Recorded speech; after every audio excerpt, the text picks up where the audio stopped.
Como liderar uma igreja durante a crise financeira do país? Abra sua Bíblia em Números, capítulo 23.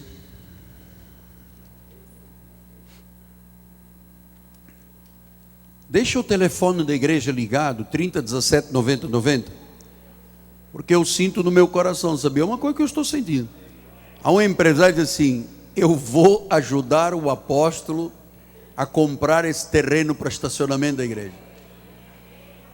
Tem alguém lá que me ama e acredita em mim e diz: olha, a igreja tem o espiritismo, o terreno do lado, a gente faz aqui uma ponte, encurrala e o demônio vaza. Tem que vazar, né? Tem que vazar, não pode ficar aí entre nós aqui. Liga 30 17 90 90, me ajude, por favor.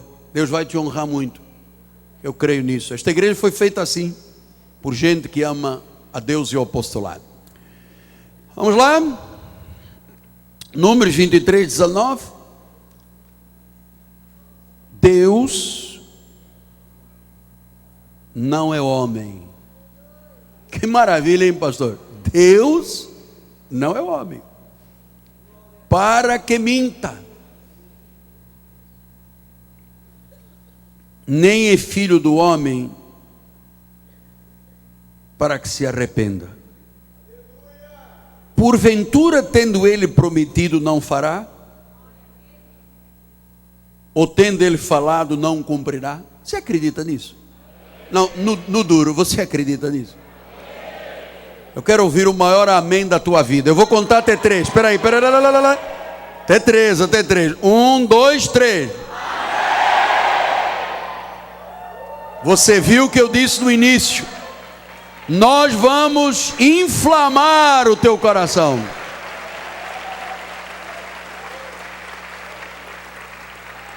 Nós temos que mudar o Brasil. O Brasil tem que mudar. Temos que comer 3 vezes por dia. Como liderar a igreja durante a crise financeira do país? Agora é importante terminarmos focados aqui no altar, por favor.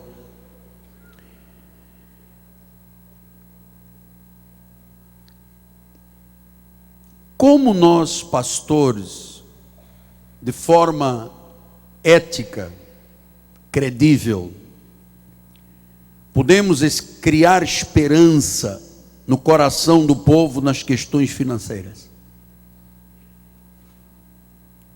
Como é que eu posso liderar uma igreja, um altar nas questões financeiras, quando nós estamos vivendo uma crise sem precedentes no Brasil? Eu acredito numa coisa que lhe vou passar agora, líder, bispos. Eu creio que a igreja de Jesus tem uma grande oportunidade de ver o sol da justiça brilhar quando o pastor ensina a igreja a viver a Bíblia.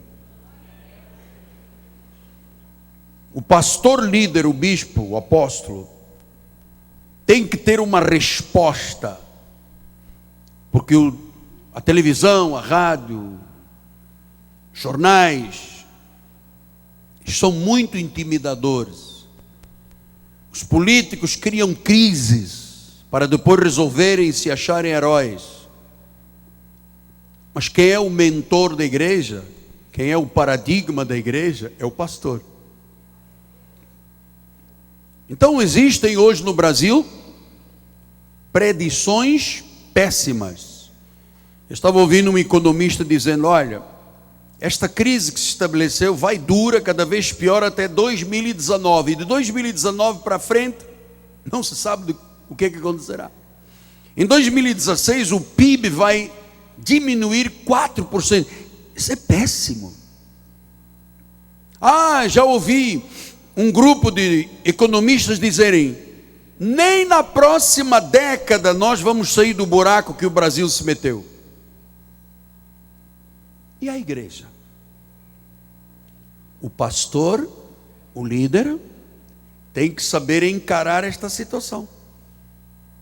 Senão a igreja se amedronta, todo mundo vai embora e ninguém acredita em Deus. Só que a Bíblia diz que Deus não é homem para mentir, nem filho do homem para prometer e não cumprir.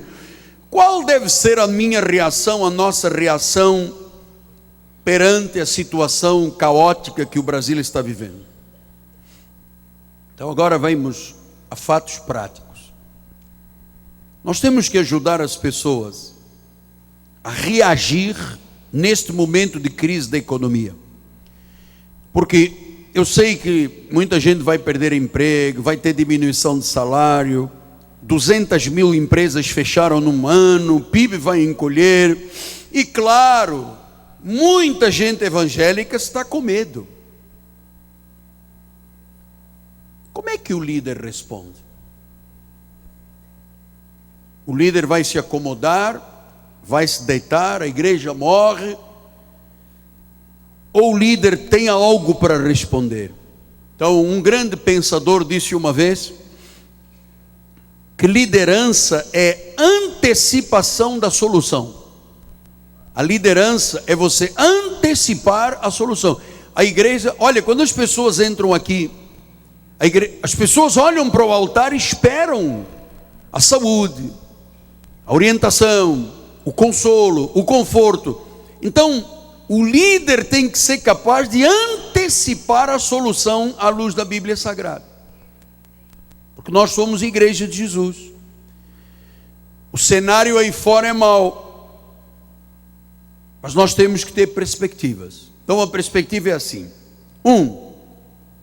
as coisas podem permanecer como estão. 2, as coisas podem piorar e vão começar a diminuir as entradas das igrejas. 3, as coisas podem se tornar melhores. Se as coisas ficarem como estão, não tem muito problema. Mas se o cenário piorar, porque vai piorar, nós ainda não vimos sangue no nosso país, vamos ver, o cenário vai piorar. Então, qual tem que ser a minha posição e a sua como líder? Eu não recebo qualquer cenário pior deste país dentro das nossas igrejas. Essa é a primeira coisa. E eu creio que esta década será de resultados sem precedentes. Nós vamos ver crescimento das igrejas, crescimento de finanças das igrejas, mesmo com todo esse drama que se está vivendo. Agora, o mentor da igreja,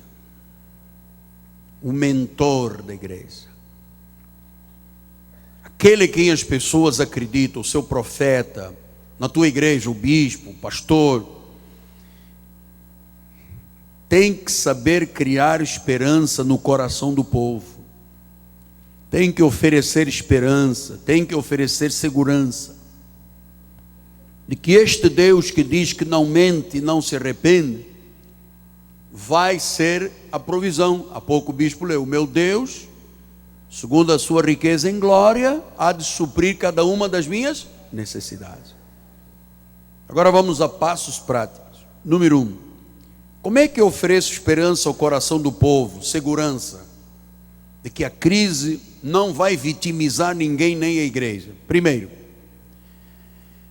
ensina o povo a rechaçar o que ouvem nos meios de comunicação. A igreja tem que dizer: não aceita este mundo, não dê ouvidos à televisão. Você sabe, na quarta-feira passada, eu vinha para a igreja e liguei o rádio. Lá do Recreio, liguei a CBN, e a CBN estava dizendo: olha, Barra Recreio, toda lotada de água, carros submersos, ali à volta da Casa da Música não se anda, cuidado, povo, tal. E eu estava na Avenida das Américas, olho para o lado, não vi nenhum carro submerso. Continuei, cheguei na Casa da Música, subi, não vi ninguém debaixo da água, desci, não vi ninguém. Cheguei aqui à igreja, o trânsito normal de chuva, mas não havia uma poça de água. Se eu vou acreditar naquela palavra, eu dizia: hoje não dá para ir à igreja. Hoje o bispo Paulo vai ter que pregar.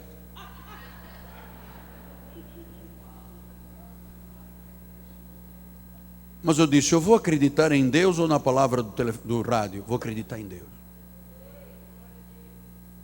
Demorei 1h e pouco para chegar, o que eu faço em 20 minutos. Mas não havia nenhum carro submerso, era tudo mentira. Então eu tenho que ensinar o povo a rechaçar, a reformular os pensamentos. Porque os meios de comunicação envenenam a mente do povo, criam medo, ansiedade, frustração. Já tem gente se suicidando. Então quando eu ouço uma notícia, a crise vai até 2 mil, eu te rechaço e não te recebo. Isto não é o meu Deus, não é o Deus de crises. Igreja não é suscetível de crises. É impossível que Deus minta. Olha como é que disse Jesus, isto é muito interessante. Mateus 5,38. Ouviste o que foi dito, olho por olho, dente por dente? Eu, porém, vos digo. Então é assim. O mundo pode estar dizendo, olho por olho, dente por dente, mas eu vou ouvir o que é que Jesus diz. O que me importa é o que Jesus diz. Você está a entender? O que me importa é o que a Bíblia diz. Pastor, mas isso precisa de uma ginástica muito grande. Amado, a economia está mal. Eu, porém, vos digo que a igreja está bem. Mas isso é um fanatismo. Não, isso chama-se fé. Fé na palavra, fé no Deus vivo. Amado, ou você acredita ou não acredita. Ou você deita e a tua igreja morre. Nós não dizemos Deus está no controle? Nós não dizemos Deus está no trono? Ou você duvida no que Deus diz? Deus não disse que iria suprir cada uma das nossas necessidades? Então em todos os cultos nós temos que levar o povo a reformular os seus pensamentos. Porque Deus não está submetido a crises econômicas. Mateus 6,33 diz isso. Buscai, pois, em primeiro lugar o seu reino, a sua justiça. Não é o que o Banco Central, o projeto econômico, o PT, o PSDB, não. O reino em primeiro lugar, a sua justiça, e todas as coisas vos serão acrescentadas. Então, ensina o povo a rechaçar. Não te recebo. Isso não é para mim. Você sabe, nós temos poder de vida ou de morte na nossa boca. Está rechaçado. Segundo lugar, pastor, líder, bispo, você tem que reformular o que você tem na sua mente. Eu estou convicto, isto não é brincadeira, que a crise não pode atingir o fiel. Eu creio na palavra. É muito perigoso se o líder ficar ansioso, com medo e inseguro. O líder deita, a igreja morre.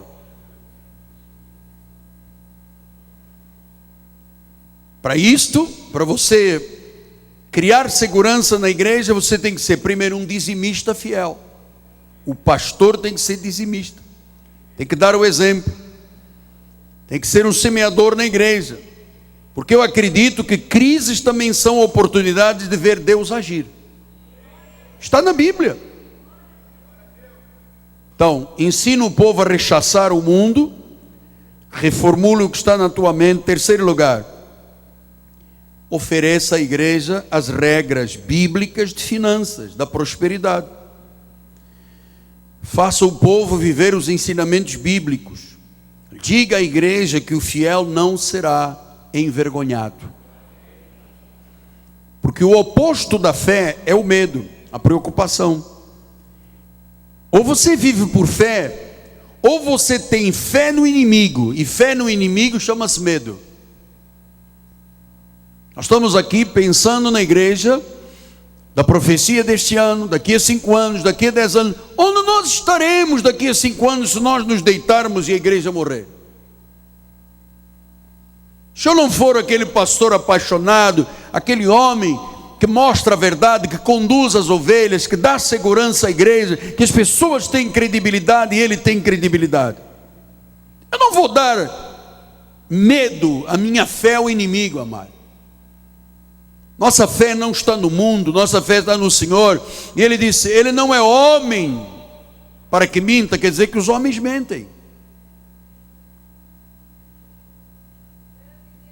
Outra coisa que eu queria deixar, não cancele as coisas que o Senhor lhe mandou fazer. Ele tem um propósito.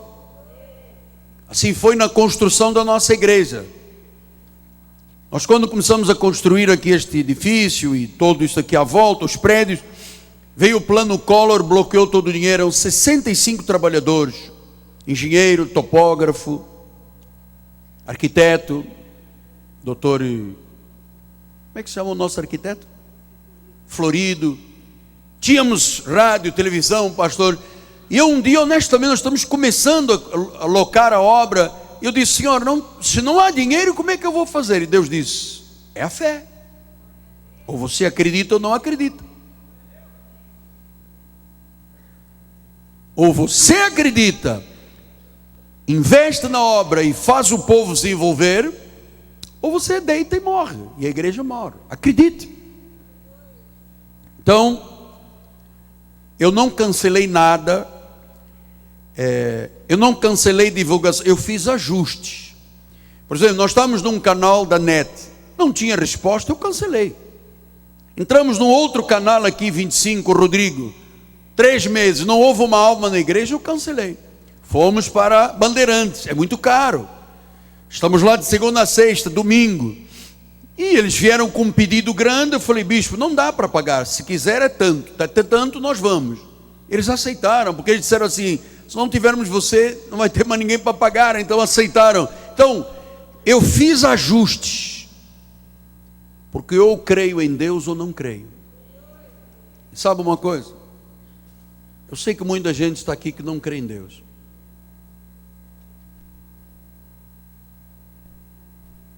Não crê. Simplesmente acha que isto tudo é uma utopia. Por isso é que eu lhe disse, o pastor voa, a igreja corre. O pastor corre, a igreja anda. O pastor anda, a igreja senta. O pastor senta, a igreja deita. O pastor deita, a igreja morre. Eu não me importo, aqui domingos à tarde é uma guerra espiritual. Eu vejo a angústia de alguns bispos, aqueles que vêm domingo à tarde, ficam aqui olhando. Gente, como é que vai ser? Eu nunca me submeti a nenhum destes olhares, amado. Ou eu creio em Deus, ou não creio em Deus. Olha, eu não cortei salários. Eu apenas fiz um ajuste na nossa equipe. Tínhamos muita gente que não precisava mais trabalhar. Era um ajuste que eram pessoas que estavam apenas aqui na igreja, não precisávamos do seu trabalho, mas já eram aposentados, já tinham a sua estrutura de vida. Fizemos ajustes. Mas eu não cortei salário de ninguém, não mandei ninguém embora. Começamos a trabalhar nos custos invisíveis. Olha, não liga o ar-condicionado, só liga daqui a 15 minutos. Olha a água, olha a luz, desliga os ventiladores, liga outra vez. Então nós começamos a ajustar a igreja ao tempo de crise. Canal não dá certo, tira. Rádio não é boa, nós tivemos na 107, rádio não trazia ninguém à igreja, corta, vamos mudar para outra. Ajusta daqui, ajusta dali, põe mais programa na 93. Mas a igreja está aí. Você sabe por quê? Porque Deus não é homem para mentir. Deus não é homem para mentir. Se a crise fosse parte da igreja, Deus sairia do trono. A igreja não é nossa. Você não acha que se as igrejas fossem envergonhadas, Deus seria envergonhado? E de Deus não se zomba, diz a Bíblia. Quarto e último lugar, promova na sua igreja o espírito da generosidade. Chama-se a semeadura. Encoraje as pessoas a semear. para colher, não desmaiar, não esmorecer. Ensina as pessoas a serem generosas, dizimistas e ofertantes. Não tenha medo. Todo culto eu tenho uma breve mensagem, 10, 15 minutos, ensinando a igreja a ser generosa. Porque a única forma de você se defender da crise financeira é você ter a bênção de Deus. A bênção de Deus com ela não traz desgosto. Se isto não estiver plantado no coração e a pessoa começar a segurar a semente ou a comer a semente, a crise vai se estabelecer na vida da pessoa. Então encoraje as pessoas até pela história bíblica. A história bíblica é recheada de grandes crises. Tempos de vacas gordas, tempo de vacas magras, tempo de fome. E eu queria agora caminhar nos últimos momentos para lhe mostrar aquela situação de Isaac, sabe, o filho de Abraão. No capítulo 26 de Gênesis diz assim: sobrevindo fome à terra, além da primeira vida nos dias de Abraão, foi Isaac a Gerar avistar-se com Abimeleque, rei dos filisteus.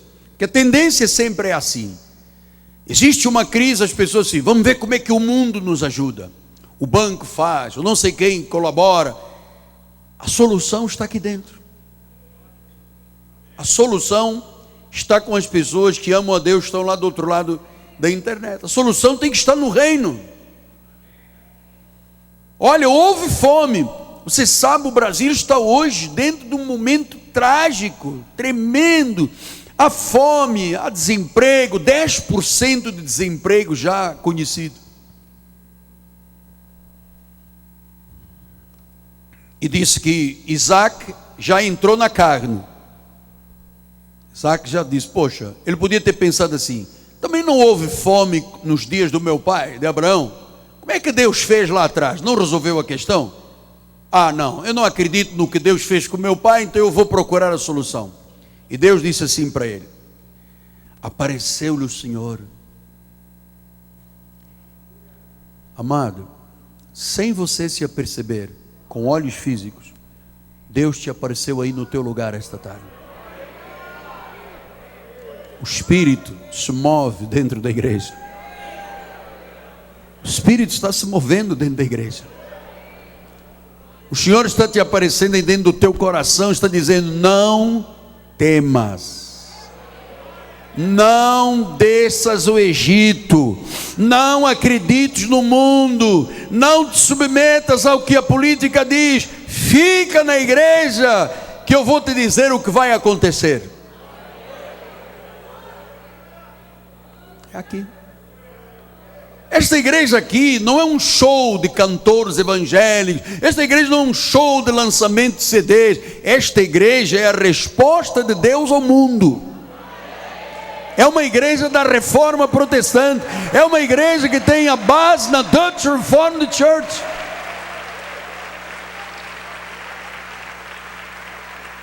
Shakamanta koromanta kasaka oramasha.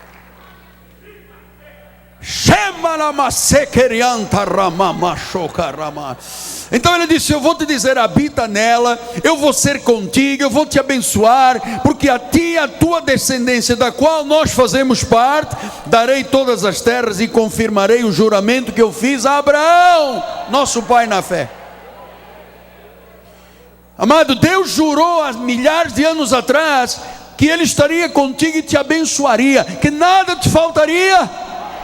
Deus apareceu esta tarde nessa convenção. Ele está dizendo: não vás ao mundo, é aqui que está a solução. É na igreja Cristo vive, dos estados, das cidades está a solução.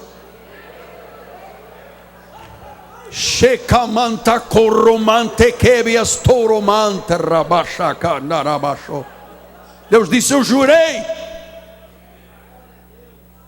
Deus disse: eu jurei. Você pensa que isto aqui é figura decorativa? O Senhor disse: eu jurei. Deus não jura por nada, mas Deus disse: eu jurei.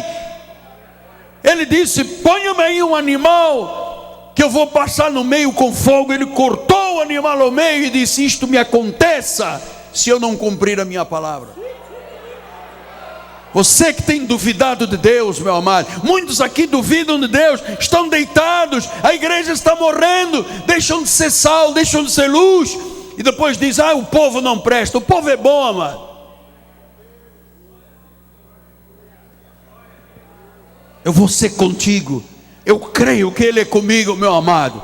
Eu não parei um dia a obra desta catedral, desta cidade. Eu acreditei, eu não tinha um pai para me ajudar, uma mãe para me ajudar, um avô para me ajudar, não tinha ninguém. Mas eu tinha o Rei da Glória. E tenho.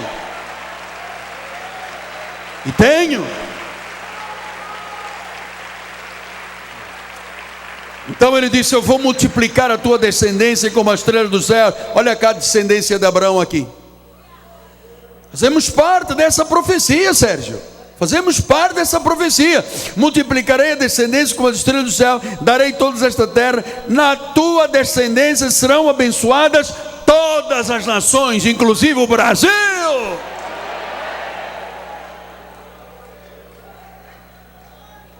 Com muito orgulho, nós defendemos esta pátria, amado. Temos orgulho do nosso país. Temos um Deus vivo e poderoso. Por quê? Ele disse: porque Abraão obedeceu. Abraão obedeceu. Não questionou, não bateu o pé, não foi para a internet buscar palavras contra o dízimo, contra a oferta, contra a semente. Não foi. Pare de fazer isso. Pare de querer imitar os ministérios da lei, criando coisas para você dizer que o teu ministério tem mais uma coisa que a sede não tem. Pare de fazer isso aqui. Olha, qual foi o dia que Deus falhou com este ministério? Nunca!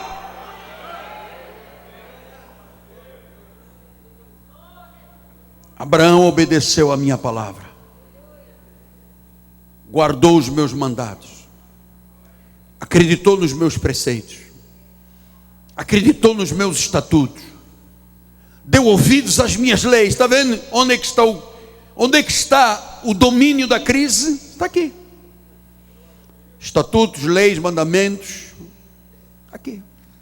Ou você crê no que Deus diz, meu amado, você vai ser uma barata tonta nesse deserto da vida, sem rumo, a tua igreja morta, caída. Depois você vai falar mal de mim, vai dizer que é o apóstolo que não me ama, que não me procura, que não me visita, que não me telefona. O apóstolo não é o seu Deus. O seu Deus é o Deus da Bíblia Sagrada. O seu Deus é o Deus da Bíblia Sagrada. Então Abraão obedeceu.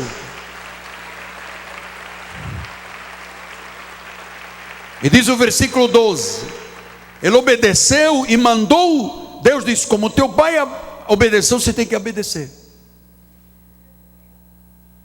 E diz que Isaac, o filho do sorriso, que a mãe dele nem acreditava que ele ia nascer, diz que semeou.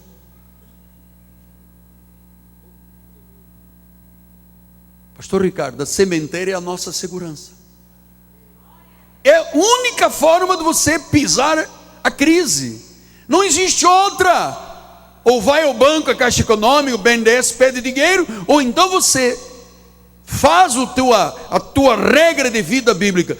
Diz que Isaac semeou naquela terra e no mesmo ano, as coisas têm que acontecer este ano. Amado, eu não abro mão disto. É agora, é hoje, é este ano, é 2016. Diz que no mesmo ano ele recolheu 100 por 1. Você sabe por quê? Porque ele guardou estatutos, mandamentos e leis, e Deus o abençoava. Pastor, Deus pode abençoar alguém que não siga esta regra? Não. É deitar para morrer. É depois dizer: não tenho Espírito Santo, vou procurar outra igreja, quem sabe outro líder. Tem. Absolutamente. Você tem tudo aqui. Você precisa. E ele disse assim: enriqueceu-se o homem. Há um empresário que está assistindo a internet, que precisa de se tornar ainda mais rico. Ligue 30 17 99, ajuda-nos a comprar essa casa aqui ao lado da Macumba, mano. Nós botamos uma placa com o seu nome lá, não tenha medo. Custa 370. Quem sabe você diz, eu dou os 370. Bota para correr o demônio aí dessa igreja, desse espaço aí, amado. Você tem que acreditar em Deus. Eu acredito que Deus enriqueceu o homem, prosperou muito, ele ficou riquíssimo. Ele possuía ovelhas, bois, grande número de servos, de maneira que os filisteus lhe tinham inveja. Olha o olho grande amarrado, porque já ficaram com inveja. Mas inveja por quê? Porque ele foi obediente. Ele semeou. E diz o versículo 16: disse Abimeleque a Isaac, sabe aquele que Isaac foi pedir esmola? Aparta-te de nós, Isaac. Ou seja, é muito mais poderoso do que nós. Eu creio nesta vida poderosa para as nossas igrejas, amado. Ela pode estar lá num cantão, num rincão desse Brasil, a Bíblia é verdadeira para você, meu amado. As pessoas gostam de dizer aí fora, aquela igreja é de ricos. Olha, deixa eu dizer um negócio, eu não conheço ninguém aqui rico nesta igreja assim, que tenha um bolo de dinheiro, não conheço. Mas eu conheço aqui gente, amado, fiel com sangue nos olhos. E que Deus os faz grandes. E que vão chegar a ser muito ricos. Aparta-te. Ou seja, é muito mais poderoso do que nós. O que é que fez um homem que estava com necessidades, havia fome, se tornar poderoso? Obedeceu estatutos, mandamentos e leis. As coisas de Deus são certinhas. Não há vacilo, Deus não mente.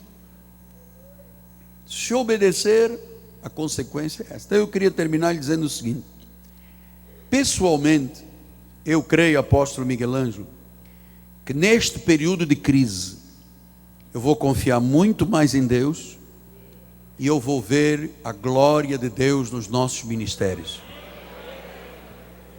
Eu vou ver a glória de Deus nos nossos ministérios.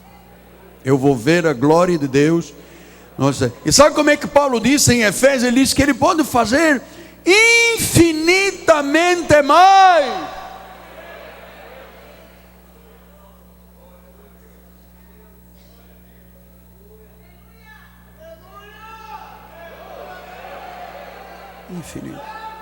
Infinitamente mais. Agora não termina o culto e vá ali para fora e murmura com outro irmão dizendo, não é nada disso e tal, isso é experiência. Amado, não faça isso. Não se meta com Deus, amado, obedeça.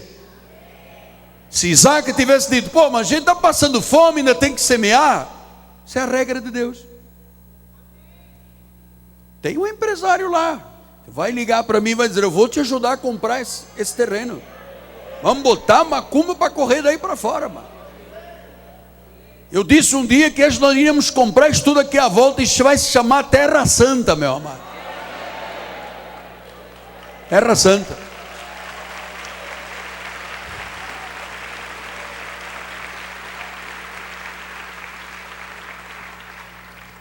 Então, está aí nas tuas mãos um bom material de guerra. Durante horas ministramos ao teu coração, esperamos em Deus que a semente já esteja aí se reproduzindo.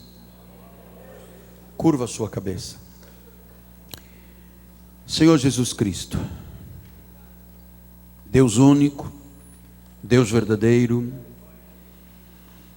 Senhor dos senhores e Rei de reis,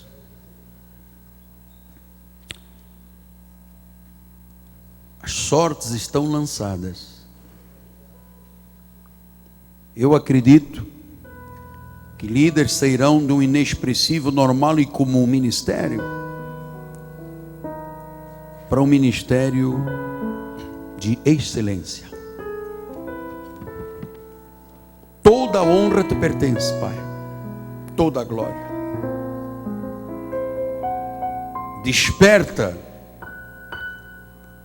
aqueles corações que chegaram aqui adormecidos, Pai. Faz que este ano coisas inimagináveis, Pai, que quando contadas ninguém vai acreditar. Tu disseste que éramos uma nação santa, nós acreditamos, povo intocável, coroa e diadema, e que tu não te calarias até que a tocha da tua justiça fosse implantada na tua obra. Isaías 62. Nós agora respondemos sinceramente com o nosso sim a Deus. Cobrimos todas as igrejas com este manto da graça de Deus.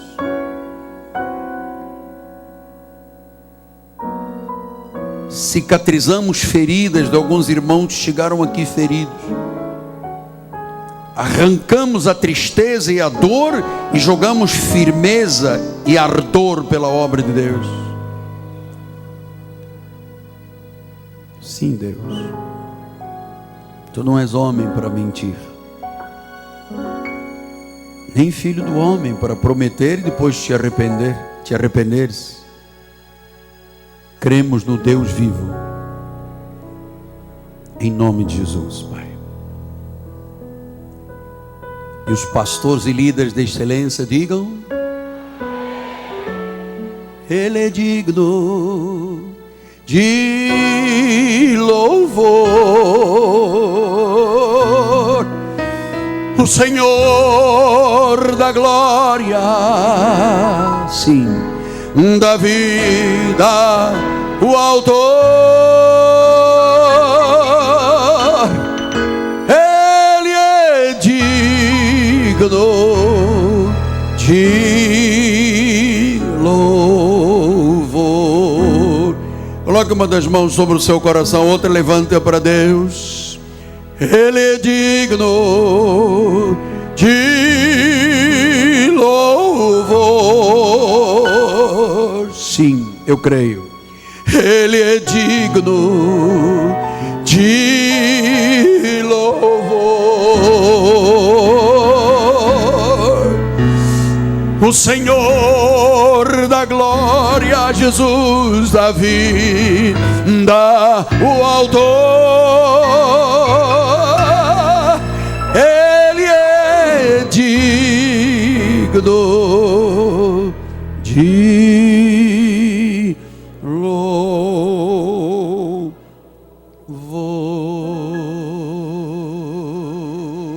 Aleluia, aleluia.